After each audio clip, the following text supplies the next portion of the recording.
अस्सलाम वालेकुम नाजरीन, वॉइस ऑफ नेशन के साथ मैं हूँ आपकी मेज़बान फ़रहीन अमजद। IMF का ये फैसला सामने आया कि पाकिस्तान में तमाम रिटेलर्स और रियल इस्टेट पर टैक्स लगाया जाएगा। मज़ीद जानते हैं इरमा से। जी, पेशावर डेवलपमेंट अथॉरिटी ने अवाम को मना किया था कि अभी आप लोग इसमें अपनी इन्वेस्टमेंट ना करें, क्योंकि ये जो प्लॉट है, ये जो जगह है जो कि काफ़ी बड़ा रकबा है, ये अभी अलॉट नहीं हुई है। अब जो NOC का प्रोसेस होता है, NOC के प्रोसेस में जो है बहुत ज़्यादा टाइम लगता है और वो लेंदी होता है। इनके फॉर्म में जो है वो सारी जो डिटेल्स और टर्म और कंडीशन लिखी हुई हैं। 70,000 का इनका फॉर्म था।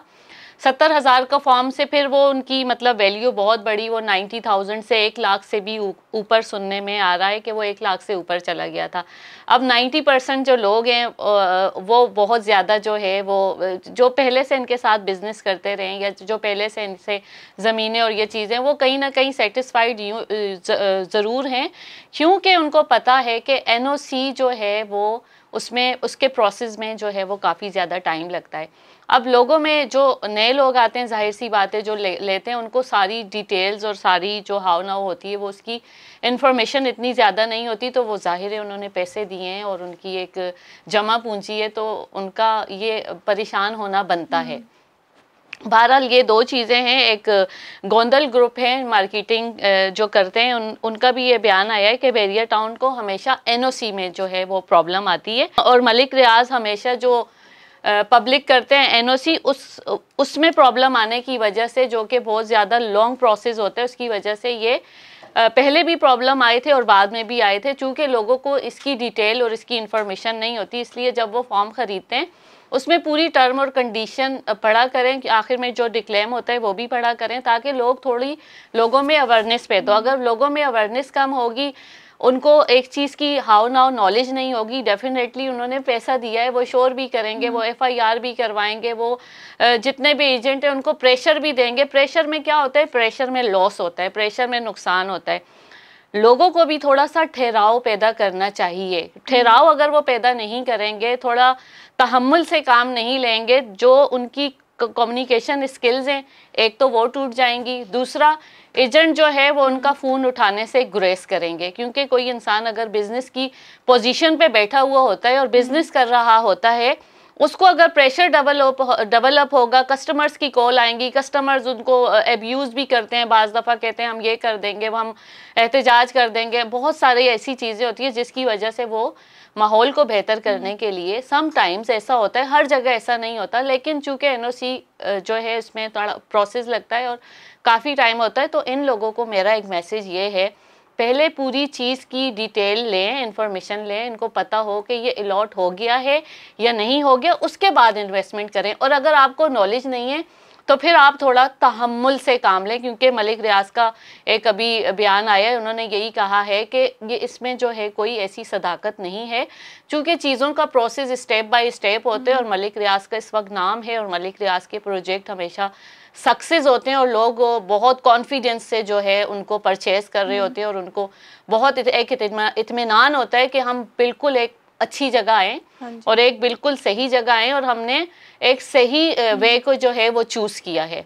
तो यहाँ पर दो चीज़ें आ गई, एक तो जो है नॉलेजेबल पर्सनालिटी नहीं है, और दूसरी पर्सनालिटी क्या है कि लोगों को जो है वो जिनको पता है वो तो तहम्मुल से बैठे हुए हैं, क्योंकि उनको स्टेप बाय स्टेप प्रोसेस पता है। जिनको पता नहीं है तो उन्होंने फ़ौरन न्यूज़ भी जारी कर दी और FIRें भी दर्ज हो गई, और इनको ये कह दिया दुबई भाग गए, और बहुत सारी चीज़ें सामने आई हैं। तो इस चीज़ में थोड़ा सा ठहराव रखना होता है और नॉलेज लेनी होती है। फिर इनके जो फॉर्म की डिटेल है उसमें उन्होंने लिखा हुआ है कि भाई उसमें कमर्शियल्स भी होते हैं, रेजिडेंशियल भी होते हैं, और जो मिड में होते हैं, फ्रंट पर होते हैं, फ्रंट पर जो पार्क होता है, सबकी एक अलग अलग वैल्यू होती है। अब उन लोगों ने जहाँ पे टिक किया हुआ, उनको कमर्शियल चाहिए या रेजिडेंशियल चाहिए, या फिर उनको जो है पार्क फेसिंग चाहिए, या बहुत सारे लोग पसंद करते हैं भाई हमारे घर के पास हो, कोई यूटिलिटीज़ के पास हो, तो फिर उसके जो वैल्यू होती है ना, उसके एक्स्ट्रा चार्जेस भी होते हैं। लोगों को ये भी नॉलेज नहीं होती, तो लोगों को सबसे पहले अवेयरनेस क्रिएट करनी चाहिए कि भाई एक चीज़ हम अगर ले रहे हैं तो 90,000 का हमने फॉर्म खरीदा, या 70 का, या 1 या 1.5 का, तो उसकी अलग अलग जो है वो वैल्यू है, और वो वैल्यू क्या है, वो डिफरेंट टाइप का प्रोजेक्ट है और उसमें आपको अगर पार्क फेसिंग मिलेगी तो डेफिनेटली आपको पैसे ऊपर देने पड़ेंगे। जी, बकौल उनके डीलर्स के फॉर्म मिल जाएंगे। प्रोसेस जो है वो स्टेप बाय स्टेप होगा। उन्होंने एक बहुत पॉजिटिव मैसेज दिया है लोगों को कि आप थोड़ा सा तहम्मुल रखें, थोड़ी सी बर्दाश्त रखें, आपके पैसे कहीं नहीं जाएंगे। अगर आपने जो फॉर्म ख़रीदा है उसमें आपने जो टिक किया है और आप कैपेबल नहीं है उसके, तो हम जो है फिर जो भी डिडक्शन होगी, जो भी उनकी टर्म और कंडीशन है, हम आपका फॉर्म वापस कर लेंगे। तो लोगों में जो है ना ठहराव नहीं है। उस ठहराव की वजह क्या है कि लोग जो है ला इल्म में, उनके इल्म में जो है पूरी डिटेल्स नहीं है। मुझे ये बताया इरमा कि ये जो खबरें सामने आ रही थी, काफ़ी वायरल भी हो रही थी कि ये मलिक रियाज ने धोखा दिया लोगों को, उनके एजेंट्स जो है लोगों के पैसे लेके दुबई भाग गए हैं, तो ये सारी चीज़ें गलत है, आप ये बोल रही हैं? बिल्कुल, उन्होंने यही कहा है कि मलिक रियाज वो एक वाहिद इंसान है जिनको कराची में भी काफ़ी देखें खबरें सरगर्म हुई थी पिछली दफ़ा के सब झूठे, सब धोखा है और हकीकत कुछ भी नहीं है, लेकिन उसके बरक्स जो है नतीजा निकला। जो लोगों ने जो चीज़ें ली हुई थी उनको उनके सुपुर्द किया गया। 90% ये लोग चीज़ें उनके सुपुर्द करते हैं, लेकिन सवाल आ जाता है 10% का। उन 10% के बारे में भी इनको सोचना चाहिए और उनकी चीज़ें उनके सुपुर्द इनको करनी चाहिए। पैसों का अगर मुतालबा है कि आपने ये जगह हमने कम में बताई, अब इसकी वैल्यू ज़्यादा है, तो आप उनसे बैठकर टेबल टॉक करें। आप उनको बताएंगे भाई ये चीज़ इतने की हमने आपको इतनी की दी थी, लेकिन आपने जो करेक्शन की उसमें ये चीज़ों की जो भी है वो आपको पे करना होगा। तो बातचीत से कौन सा मामला हल नहीं होता। जी, इत्ला में ये भी आ रहा है फरीन के मैनेजमेंट में जो है वो थोड़ा सा, उनकी मैनेजमेंट में थोड़ा सा है घपला। मतलब मैनेजमेंट को वो लोग कह रहे हैं कि इनकी मैनेजमेंट को सही होना चाहिए और मैनेजमेंट को एक कॉन्फिडेंस से बात करनी चाहिए। जो कस्टमर उनसे सवाल कर रहे हैं या जो भी कस्टमर परेशान है या जो भी कस्टमर के सवालात हैं, तो वो बहुत मैनेजमेंट में वो कह रहे हैं, ज़रूर डीलर्स ने कहा है मैनेजमेंट में डिस्टर्बेंस है, ये एक बयान आया है। तो ये है मतलब इनके एजेंट्स अभी यहाँ लोगों ने एजेंट से कांटेक्ट किया होगा, उनसे इन लोगों ने अपने फॉर्म्स जो भी हैं वो अपना जो होता है वो करवाया है। तो अभी वो ये सुनने में आ रहा है कि उनके जो एजेंट्स है सारे दुबई भाग गए। नहीं है ऐसा देखें, मैं ये कंफर्मेशन तो आपको नहीं दे सकती ऐसा है, लेकिन मैनेजमेंट में थोड़ा सा घपला है। कुछ जाहिर सी बात है, एक इंसान अपनी रकम देता है किसी को, वो परेशान होगा। वक्त पर चीज़ नहीं मिलेगी, वक्त बढ़ेगा, टाइम एक्सटेंड होगा, तो सवालात पैदा होते हैं। ये एक नॉर्मल चीज़ है। और जो इंसान मेहनत करता है और वो अपनी जमा पूंजी लगा रहा होता है, तो डेफिनेटली ये उसका राइट है। वो बेसब्रा भी होगा और वो एक बेकरारी, बेचैनी की कैफियत भी जो है वो अपनी जाहिर करेगा, क्योंकि वो जमा पूंजी लगा रहा है। वो अपने बच्चों के लिए, बीवी के लिए या अपने माँ बाप के लिए या अपने लिए वो एक घर बना रहे हैं। तो इस तरह की जब मैनेजमेंट में डिस्टर्बेंस होगी तो पूरी आवाम ही डिस्टर्ब होगी। तो एक बात मैं आपको और बताती चलूँ कि ये लॉन्च ज़रूर करेगी। इस फॉर्म जो ये फॉर्म देते हैं उस फॉर्म में पूरी डिटेल लिखी होती है और हर तरह की डिटेल होती है। बैरिया उस वक्त बताएगा इनको सारी जितनी भी चीज़ें हैं। बस ये थोड़ा सा ये इंतज़ार करें कि अलॉटमेंट के बाद इनको बेल्टिंग जब होगी ना, जो चीज़ें रह जाएंगी वो उनको रिफ़ंड कर लेंगे।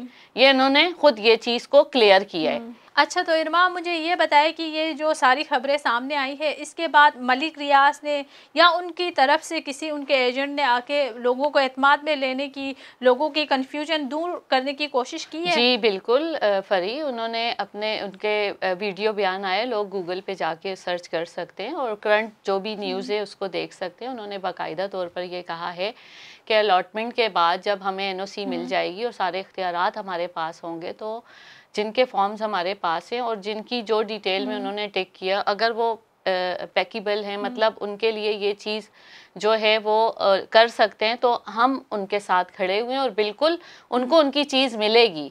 थोड़ा सा टाइम है। देखें, लोगों को सबसे पहले चीज़ की डिटेल लेनी चाहिए कि पूरी जो एनओसी है या अलॉटमेंट है या जो भी टर्म और कंडीशन ज़मीन की होती है कि मालिक मुकम्मल तौर पर मालिक है या नहीं है, पहले उनको इस डिटेल में जाकर चीज़ों को जो है चेक करना चाहिए। उसके बाद जाके अपना फैसला करें कि भाई ये तो सारी चीज़ें क्लियर हैं, ज़मीन क्लियर है, NOC है, सब है, सब कुछ है, तो वो वहाँ जाकर हाथ मिलाएं। जब उनको नॉलेज ही नहीं है वो जाके चीज़ें खरीद लें, जाहिर है इसमें टाइम लगता है। कराची भेरिया भी बना तो वो 2 दिन में नहीं बना, सालों लगे उसको बनने में, सालों के बाद लोगों को कब्जे मिले। बनाते ही लोग नहीं चले गए कि आप आ जाएं रहें। तो तहम्मुल का जो मसला है आ गया है ना इसमें, बेसब्री लोग कर रहे हैं, FIR पर जा रहे हैं और कह रहे हैं भाग गए, ये हो गया। तो इसमें इतनी सदाकत नहीं है, क्योंकि उनके जो भी एजेंट हैं या डीलर हैं उनका बयान आ गया है। डीलर यही कह रहे हैं कि भाई हम सबको जो भी उनकी चीज़ें हैं रिफ़ंड करेंगे। जी, उन्होंने अपनी वीडियो में ये कहा है कि जिन्होंने भी फॉर्म लिया है वो अपने फॉर्म का पाबंद है, जो उन्होंने करेक्शन की हुई है ना उसका वो पाबंद है, तो वो चीज़ें वो इनको प्रोवाइड करेगा। और ये बिल्कुल बैठेंगे भी और इनकी बात भी सुनेंगे, और इनकी जो भी मार्कअप के बाद इनकी चीज़ें अगर ले सकते हैं तो ये ख़रीद सकते हैं तो ख़रीदें, नहीं तो वो टेबल टॉक और सब कुछ करने को तैयार हैं। अच्छा, मुझे ये बताएं कि कहा जा रहा है कि मलिक रियाज के ख़िलाफ़ मुकदमा दर्ज होने के बाद ये सारी जो मामला है, इसके बाद बहरिया टाउन की कीमतों में कराची समेत पेशावर और जहाँ जहाँ बहरिया टाउन के प्रोजेक्ट्स हैं उनमें उनकी कीमत में 50% तक कमी आ गई है। ये कहाँ तक ये है, कोई मामला ऐसा हुआ है? ये खबर बिल्कुल ऐसा सुनने में आया है और ये खबर बिल्कुल आई है, और लोग इस चीज़ को देखें। इस वक्त जो बिजनेस की कंडीशन है पूरे मुल्क की वो क्या है? बिल्कुल ख़राब है। वो बिल्कुल इस वक्त वो वाले देखें, पहले जो 240 गज का 1 यूनिट पोर्शन था 3.5-4 करोड़ पे चला गया था। कराची में डिफरेंट एरिया, पॉश एरिया की बात करें, नॉर्थ नाज़माबाद हो गया, गुलशन हो गया, और भी DHA वगैरह की बात करें तो उनके थोड़े से रेट इनसे 50K ज़्यादा हैं। तो जब मार्केट की वैल्यू डाउन होती है तो डेफिनेटली हाली बहरिया की नहीं, ओवरऑल पूरे पाकिस्तान का ही जो है ना एक जो वैल्यू है वो नीचे आती है। अब लास्ट टाइम जो है जो 3 करोड़ के मिल रहे थे पोर्शन, या बंगले 4 करोड़ के मिल रहे थे, उनकी वैल्यू काफ़ी डाउन हुई है। अच्छा। अब माहौल और सिचुएशन देखें ना, बिजनेस जो है वो इस वक्त ऊपर नहीं जा रहा, बिजनेस काफ़ी ज़्यादा डाउन है। तो जो हालात होते हैं, जिस तरह के सिचुएशन होती है, तो रेट भी उस तरह के अप एंड डाउन्स में आते हैं। तो यहाँ मैं यही कहूँगी कि जाहिर है बिजनेस जैसा होगा तो उसकी डिमांड और वैल्यू भी वैसी होगी। और बाज़ जगह जो लोग बढ़ा रहे हैं और एक इक्वल उन्होंने रखा हुआ है कि 2 करोड़ की चीज़ है 1.5 में मिल रही है कहीं, तो वो 2 में ही देंगे। वो कहेंगे हम क्यों गिराए, अच्छा। हम 2 में ही देंगे। तो ये बाज़ डिसीजंस जो हैं वो ऑनर्स के अपने भी होते हैं, और बाज़ मार्केट की वैल्यू के हिसाब से डिसीजंस लिए जाते हैं। अच्छा, तो ये भी खबरें सामने आ रही है कि जो पेशावर में जो बहरिया टाउन है उसकी सबसे ज़्यादा बुकिंग कराची में हुई है। ये बात। और ये भी कहा जा रहा है कि जो पठान लोग हैं वो अपने ही इलाके में सरमायाकारी करने के लिए सबसे ज़्यादा जो इन्वेस्ट किया है पठानों ने किया है उसमें, पेशावर में। तो ये कहाँ तक इसकी क्या है फिर? देखिए, ये पेशावर के ऑलमोस्ट वहाँ पर कम्युनिटी KP के और पख्तून लोग होते हैं, और ये बिल्कुल सही बात होगी, और उन्होंने इन्वेस्टमेंट इसमें की होगी। और चूँकि ऑलमोस्ट ये भी बिजनेसमैन लोग होते हैं और इनके डिफरेंट एरियाज़ और आउट ऑफ कंट्री में इनके बिजनेस होते हैं, तो इस बात में बिल्कुल सदाकत हो सकती है। जी, तो नाज़रीन, हम बस यही कहेंगे कि जब आप इस तरह की इन्वेस्टमेंट करते हैं तो पहले उनके फॉर्म्स जो होते हैं, उनकी जो डिटेल्स होती हैं वो सारी अच्छी तरह पढ़े, अच्छी तरह समझे, फिर इन्वेस्टमेंट करें, ताकि आपको इस तरह की चीज़ों का सामना नहीं करना पड़े, ताकि आप बाद में कंफ्यूज ना हो। और इस तरह की कोई प्रॉब्लम्स आती हैं आजकल, आपको पता है कि हालात कैसे चल रहे, तो थोड़ा सा तहम्मुल का मुजाहिरा करें, आपके काम हो जाएंगे। थोड़ा सा टाइम लगेगा लेकिन आपके काम हो जाएंगे। इसी के साथ हमें दीजिए इजाज़त। अल्लाह हाफिज़। वॉइस ऑफ नेशन की वीडियोस देखने के लिए हमारा चैनल सब्सक्राइब कीजिए और बेल के आइकॉन पर क्लिक कीजिए, ताकि आप हमारी तमाम आने वाली वीडियो से बाखबर रह सकें।